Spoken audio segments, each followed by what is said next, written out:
بعد فأعوذ بالله من الشيطان الرجيم بسم الله الرحمن الرحيم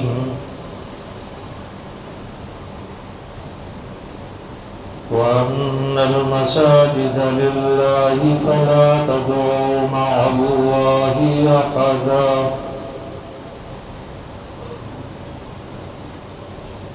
وقال النبي صلى الله تعالى عليه وسلم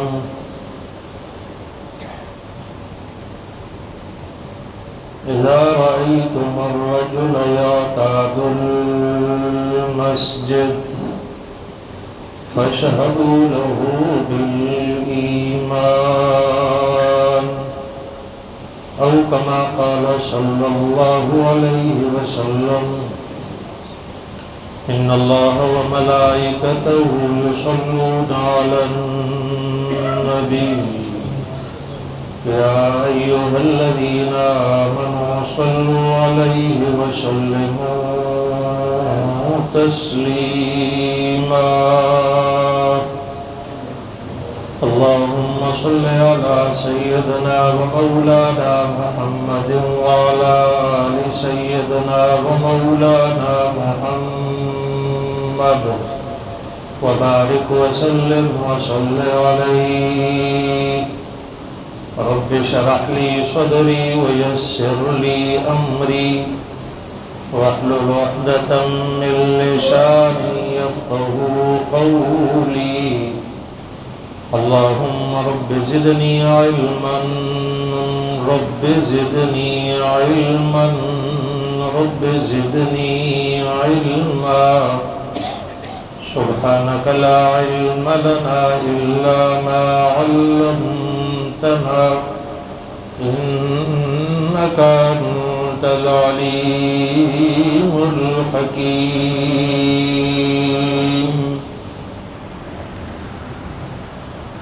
قابل قدر واجب الاحترام بھائیو بزرگوں اور دوستوں، ہم سب نماز جمعہ کی ادائیگی کے لیے اللہ کے گھر مسجد میں جمع ہیں اور ایک ایسی جگہ پر بیٹھے ہوئے ہیں جو جگہ روئے زمین پر اللہ رب العزت کو سب سے زیادہ پسند ہے۔ اس جگہ سے زیادہ اس دنیا میں اللہ کو کوئی اور جگہ پسند نہیں ہے۔ ہم خانہ خدا میں ہیں، اللہ کے گھر میں ہیں، مسجد میں ہیں، اور اس عمارت، اس بلڈنگ کی براہ راست نسبت اللہ رب العزت کے ساتھ ہے۔ ہم یہاں سے باہر نکلتے ہیں، کسی آبادی میں، کسی سوسائٹی میں، کسی کالونی میں، شہر کے کسی آباد علاقے میں یا دیہات کسی محلے میں جاتے ہیں تو جو ہی گلیوں سے، سڑکوں سے، راستوں سے گزرتے ہیں تو کسی گیٹ پر لکھا نظر آتا ہے فلاں صاحب کا گھر ہے، فلاں ہاؤس، شیخ ہاؤس اور ملک ہاؤس اور خان ہاؤس، فلاں کا ڈیرا، فلاں کا گھر، فلاں کا یہ مہمان خانہ، یہ تختیاں لکھی ہوئی نظر آتی ہیں۔ اس سے ہمیں معلوم ہوتا ہے کہ یہ اس آدمی کا گھر ہے، یہ اس بندے کا ڈیرا ہے، یہ فلاں آدمی کی بیٹھک ہے۔ پورے محلے میں اسی طرح ہوتا ہے۔ ہم نے کسی سے پوچھنا ہو کہ ہم نے فلاں کے گھر جانا ہے تو جب ہم فلاں بندے کا نام لیتے ہیں تو وہ ہمیں اس کا پتہ سمجھا دیتا ہے، گھر بتا دیتا ہے، گلی دکھا دیتا ہے۔ الغرض آپ جس طرف بھی چلے جائیں آپ کو لوگوں کے گھر ملیں گے، آپ کو کسی برادری کے محلے ملیں گے، آپ کو پوش ایریاز میں بڑی بڑی کوٹھیاں اور بنگلے اور ان کے دروازوں پر لگی ہوئی آویزاں تختیاں نظر آئیں گی، تو آپ سمجھ جائیں گے کہ یہ بندے کا گھر ہے، یہ آدمی کا گھر ہے، یہ اس کی ملکیت ہے۔ لیکن اسی آباد ایریے میں، محلے کے کسی کونے اور نکر میں، شہر کے کسی راستے پر آپ کو مینار والا ایک گھر نظر آئے گا، محراب والی ایک بلڈنگ نظر آئے گی، تو آپ اگر کسی سے پوچھیں گے نا یہ کس صاحب کا گھر ہے، یہ کس آدمی کی بیٹھک ہے، یہ کس بندے کا ڈیرا ہے، تو وہاں نہ کسی آدمی کا نام لیا جائے گا، نہ کسی بڑے چھوٹے کی شناخت کرائی جائے گی، نہ یہ کہا جائے گا کہ فلاں صاحب یہاں رہتے ہیں۔ ہر آنے جانے والا بندہ کہے گا کہ یہ مینار والا گھر، محراب والی عمارت گھر ہے تو کائنات کے رب کا گھر ہے۔ اس کی نسبت براہ راست اللہ کے ساتھ ہے، کسی کے ساتھ بھی نہیں ہے۔ یہ جہاں جب ایک مرتبہ جس جگہ پہ بن جائے تو پھر پلازے اپنی جگہ سے تبدیل ہو سکتے ہیں، مارکیٹیں اپنی جگہ سے ہٹ سکتی ہیں، گھروں کی تبدیلی ہو سکتی ہے، لیکن اللہ کے گھر کی، مسجد کی نیت سے جہاں پہ بنیاد ڈال دی جاتی ہے، تحت الثری سے اوج ثریا تک وہ اللہ کا گھر ہوتا ہے، کسی ایک مہینے، سال، صدی کے لیے نہیں ہوتا۔ جب سے بنا ہے قیامت تک وہ اللہ کا گھر رہے گا، اس لیے کہ وہ گھر اللہ کا ہے نا۔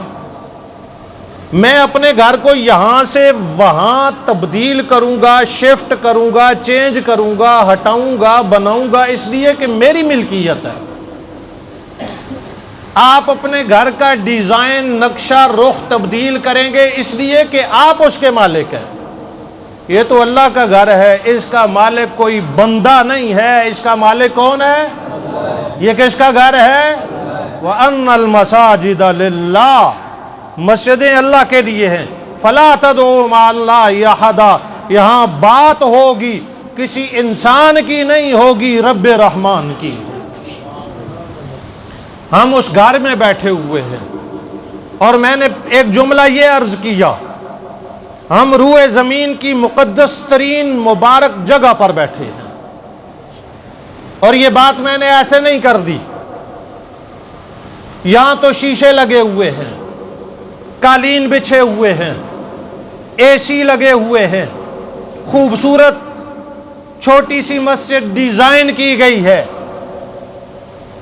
اگر کسی مسجد میں قالین نہیں بچھے ہوئے، ٹاٹ بچھے ہوئے ہیں، پھٹی ہوئی دریاں بچھی ہوئی ہیں، اس کی کھڑکیوں کے شیشے ٹوٹے ہوئے ہیں، اس کے دروازے ٹھیک سے کھلتے بند نہیں ہوتے، ہوا دینے کے لیے کسی پنکھے کا کوئی انتظام نہیں ہے، مغرب کے بعد وہاں پر کوئی بلب لائٹ نہیں، تیل ڈال کر کے چراغ جلائے جاتے ہیں، مٹی اڑتی ہے، پھر بھی وہ گھر کائنات کا مقدس ترین گھر ہے، مبارک ترین گھر ہے۔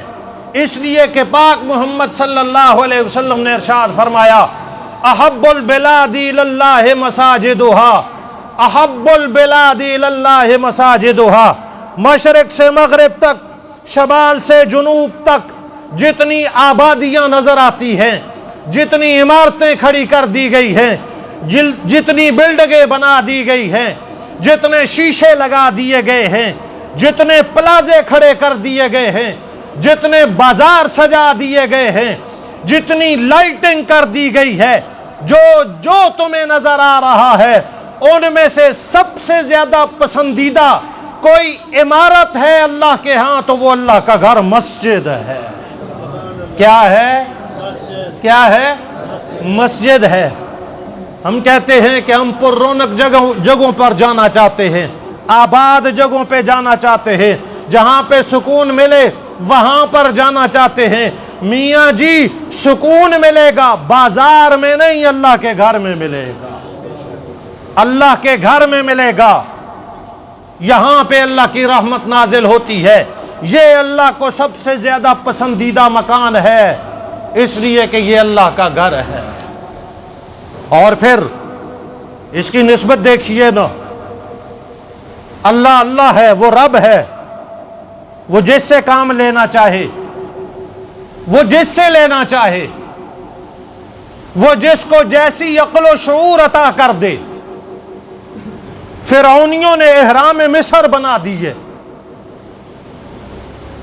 کیا کچھ کھڑا کر دیا، کیسے کیسے انجینئر لگے، شاہکار بنا دیے، دنیا کے عجوبے کھڑے کر دیے۔ مسجد بھی تو ایک عمارت ہے نا، اس کی بھی تو دیواریں ہوتی ہیں، اس پر بھی تو چھت لگتی ہے، اس کی فرش بھی بنائی جاتی ہے۔ یا اللہ تیرا پاک گھر ہے، تو پاک ہے، تیرا گھر پاک ہے، اس کو کس سے بنوائے گا؟ کون سا انجینئر منگوائے گا؟ کون سا مستری بلائے گا؟ کون سا مزدور لگائے گا؟ کس کو کرنڈی دے گا؟ کس کو تغاری دے گا؟ اے اللہ تو بتلانا، گھر تیرا ہے، ہمارا گھر ہوتا ہے، جو جیسا جتنا بڑا ہوتا ہے اتنا بڑا انجینئر بلاتا ہے، اتنا بڑا مستری بلاتا ہے، مزدور بلاتا ہے، معمار گلکار بلاتا ہے، بڑا سمجھنے والا بلاتا ہے، ڈیزائن کرنے والا آرکیٹیکٹ بلایا جاتا ہے۔ اللہ تیرا گھر ہے، تو سب سے بڑا، تیرا گھر سب سے بڑا، یہ کون بنائے گا؟ اس کی کون تعمیر کرے گا؟ کون یہ دیواریں کھڑی کرے گا؟ کون چھت بنائے گا؟ کون پتھر لگائے گا؟ کون بجری لائے گا؟ کون لکڑیاں لا کر کے اس کی چھت پہ ڈالے گا؟ تو میرا اللہ کہتا ہے مولوی قرآن پڑھ، تجھے سمجھ آ جائے گی کہ ہم مسجد کس سے بنوایا کرتے ہیں، مسجدوں کو کون تعمیر کیا کرتے ہیں۔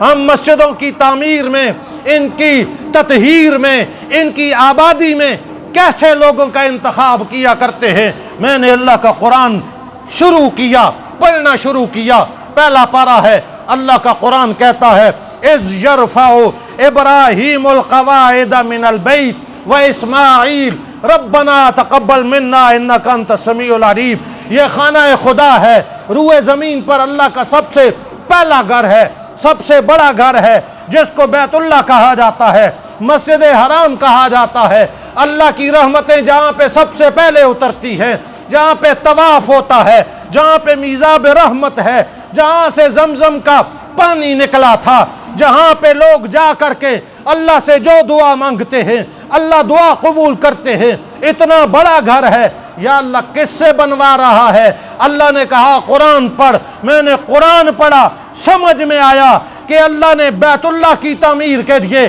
اپنے نبی خلیل اللہ کا انتخاب کیا تھا، اپنے نبی ذبیح اللہ کا انتخاب کیا تھا۔ اس کی تعمیر کروائی تو اللہ نے اپنے نبیوں سے کروائی تھی۔ اس سے پیچھے چلے جائیں، اس سے پہلے بھی تو حرم بنا تھا، بیت اللہ بنا تھا، اس وقت اللہ نے انتخاب کیا تھا تو حضرت آدم صفی اللہ کا کیا تھا۔ اللہ نے اپنے گھر اپنے نبیوں سے بنوا کر کے مجھے آپ کو کوئی بات سمجھائی ہے کہ یہ کوئی معمولی کام تو ہے نہیں، یہ کوئی معمولی کام تو ہے نہیں، یہ کوئی کسی بندے کا گھر تو نہیں ہے، یہ اللہ کا گھر ہے، یہ اللہ کا گھر ہے، یہ خانہ خدا ہے، یہ مسجد ہے۔ اس کی تعمیر، اس کی تطہیر، اس کی تنظیف، کوئی صفائی کر رہا ہے۔ اس مسجد کے بارے میں ایک حدیث پاک ذہن میں آ گئی، نبی پاک صلی اللہ علیہ وسلم نے ارشاد فرمایا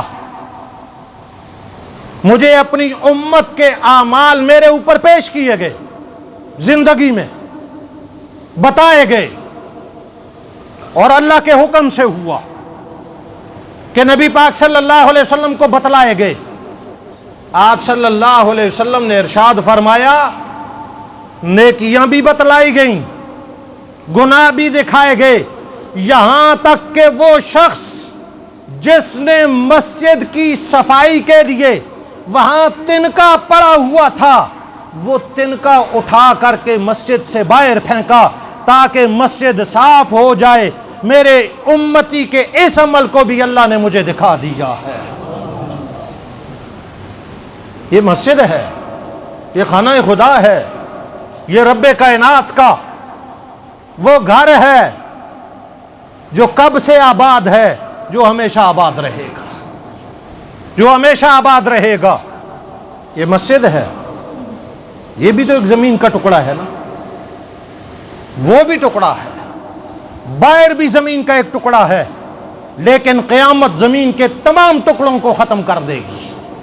زمین ختم، آسمان ختم، سورج بے نور، چاند ستارے توڑ دیے جائیں گے، پہاڑوں کو روئی کے گالوں کی طرح اڑا کر کے رکھ دیا جائے گا، سمندروں میں آگ بڑکا دی جائے گی.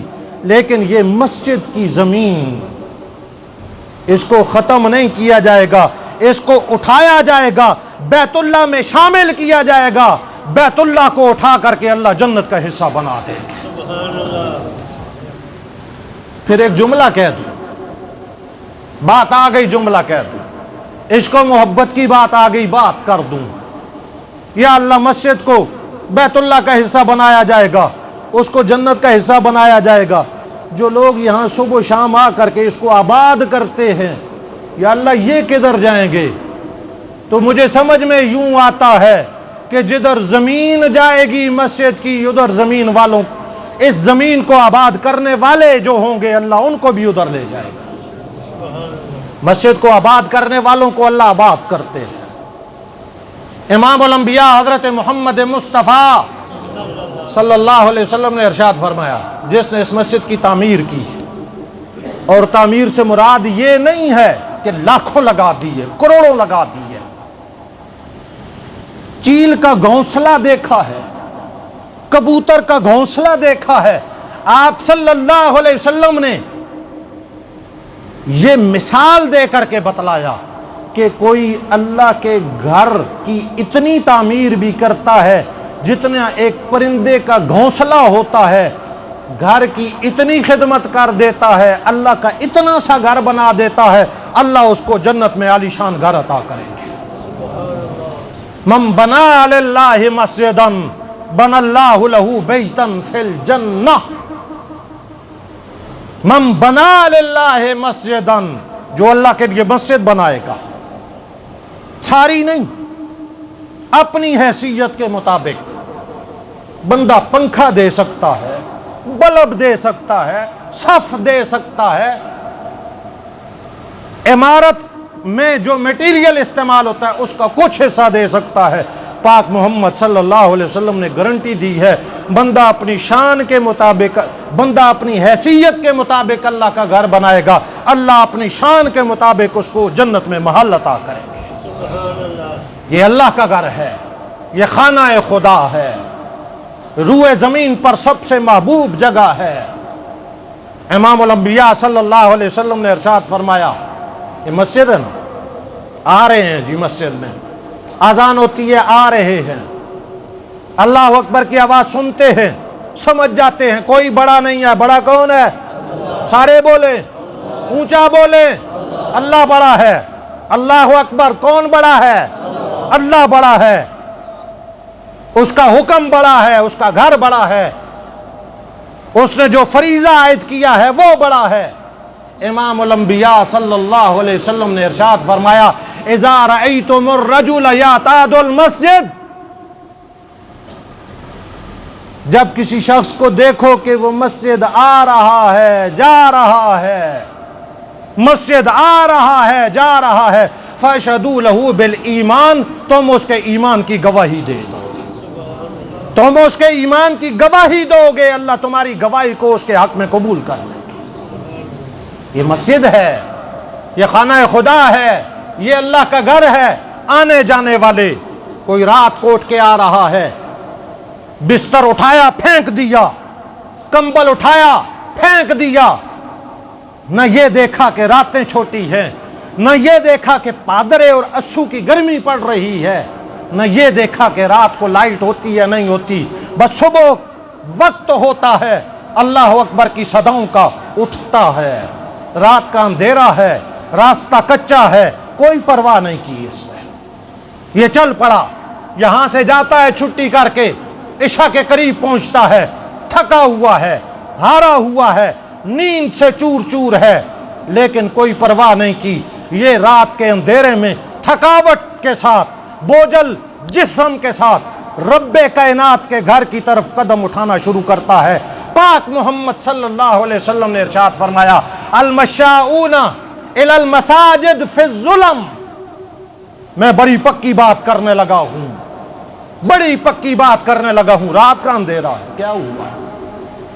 کیا اندھیری راتوں میں ہم رشتہ داروں کے گھر نہیں جاتے، فوتگیوں والے ڈیروں پر نہیں جاتے، ضرورت پوری کرنے کے لیے نہیں جاتے، جاتے ہیں، لیکن یہ رات کا اندھیرا ہے، اس نے کوئی پرواہ نہیں کی، یہ اللہ کے گھر کی طرف چل پڑا۔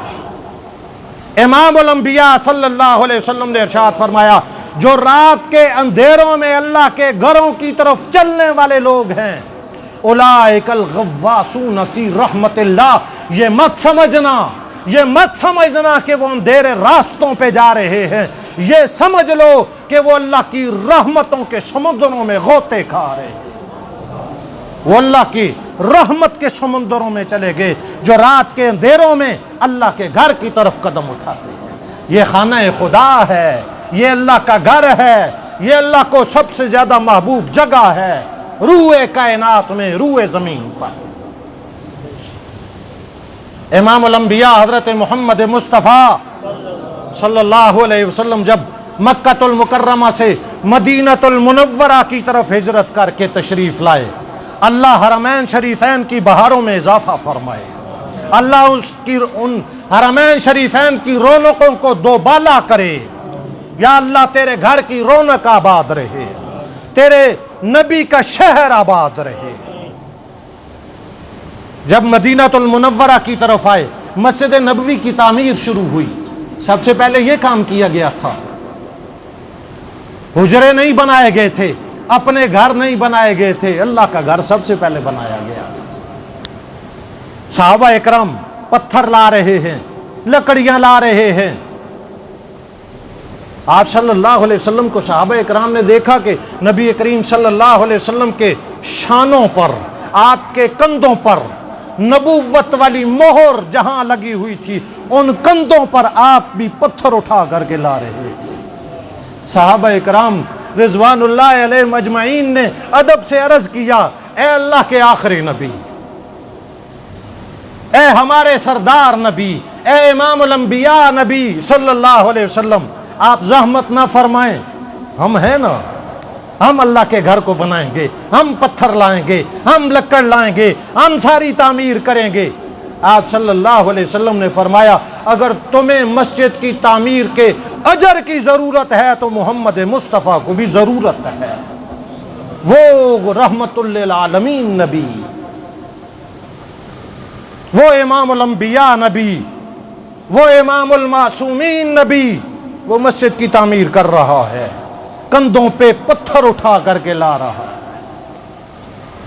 یہ مسجد ہے، اور یہ مسجد اے امت محمدیہ، پہلی امت کی کسی عبادت گاہ کا نام مسجد نہیں تھا۔ یہ میں عجیب بات کرنے لگا ہوں، ہمیں اس بات پر اللہ کا شکر ادا کرنا چاہیے کہ ہم اللہ کے آخری نبی صلی اللہ علیہ وسلم کی امت ہیں، اس پر شکر ادا کرنا چاہیے۔ پہلے نبیوں کی امتیں بھی تھیں، پہلے نبی بھی آئے، ان کی عبادت گاہیں بھی تھیں، لیکن کسی کی عبادت گاہ کا نام مسجد نہیں تھا۔ اگر کسی امت کی عبادت گاہ کا نام مسجد ہے تو وہ امت محمدیہ ہے، وہ امت محمدیہ ہے۔ آپ صلی اللہ تعالیٰ علیہ وسلم نے جب اپنی خصوصیات بتلائیں.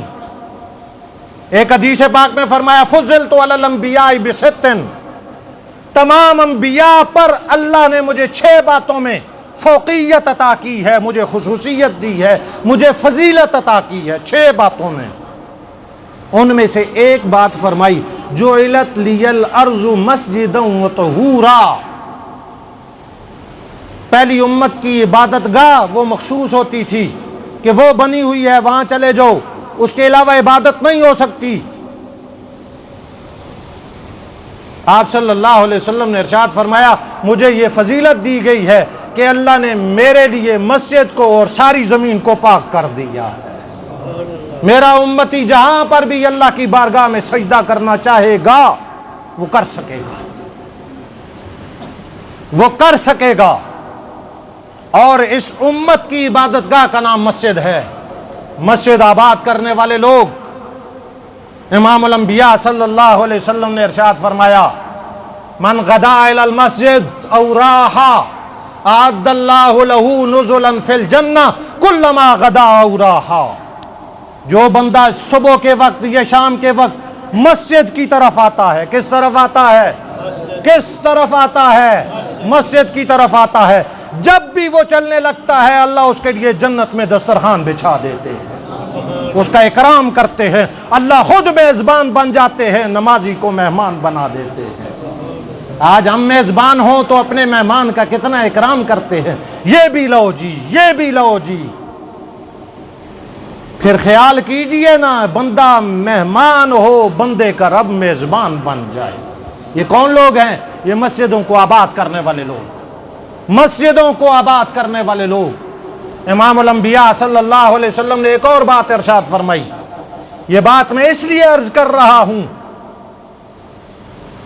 کہ اے امت محمدیہ، جتنا ہم اللہ کے گھر سے دور ہوتے جائیں گے اللہ کی رحمتیں ہم سے روٹھتی چلی جائیں گی، ہم پریشانیوں کی طرف چلے جائیں گے.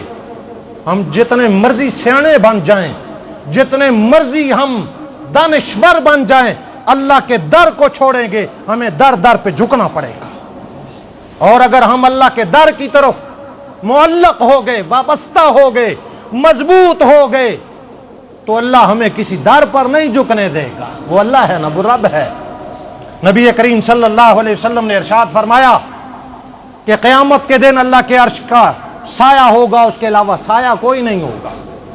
قیامت کا دن ذرا تصور بندہ تصور میں لائے تو اے سی میں بیٹھے ہوئے بندے کو پسینہ آ جاتا ہے. قیامت کا دن، اللہ کی عدالت، کوئی رشتہ دار نہیں، اکیلا بندہ کھڑا ہے، ساری زندگی کا حساب دے گا. کوئی جھوٹ نہیں، کوئی رشوت نہیں چلے گی. قیامت کا دن، زمین تپ رہی ہے، آسمان چھولے مار رہا ہے. اس دن اللہ کے عرش کا سایہ ہوگا اور اس کے علاوہ چھاؤں کوئی نہیں ہوگی، سایہ کوئی نہیں ہوگا. اور اللہ اپنے عرش کے تلے 7 قسم کے لوگوں کو جگہ عطا فرمائیں گے. 7 قسم کے لوگوں کو. ان میں سے ایک رجل قلبہ معلق بالمسجد، ایسا شخص جس کا دل اللہ کے گھر مسجد کے ساتھ اٹکا رہتا ہے. جب بھی اسے پکارا جاتا ہے خانہ خدا کی طرف وہ چلنے لگتا ہے، اللہ کے گھر کی طرف آ جاتا ہے، مسجد کو آباد کرتا ہے. اللہ قیامت کے دن اس کو اپنے عرش کا سایہ عطا فرمائیں گے، اپنے عرش کا سایہ عطا فرمائیں گے. یہ اللہ کی رحمتوں کا ڈیرا ہے، یہاں پہ قدسیوں کا نزول ہوتا ہے. اللہ کو محبوب ترین جگہ ہے مسجد. آباد کریے. ہم اس گھر کو آباد کریں گے، اللہ ہماری جوانیوں بڑھاپوں کو، ہماری زندگی اور موت کو آباد کر دیں گے، ہماری دنیا اور آخرت کو آباد کر دیں گے. مسجد میں 5 وقت کی نماز با جماعت، مسجد کے اندر بغیر عذر کے مسجد کے علاوہ نماز نہیں ہوتی. مسجد کے پڑوسی کی مسجد کے علاوہ نماز نہیں ہوتی. آپ صلی اللہ علیہ وسلم نے فرمایا لا صلاۃ لجار المسجد الا فی المسجد، مسجد کے پڑوسی کی نماز مسجد کے علاوہ نہیں ہوتی. کوئی عذر نہ ہو تو مسجد کے علاوہ نماز نہیں ہوتی. یعنی یہ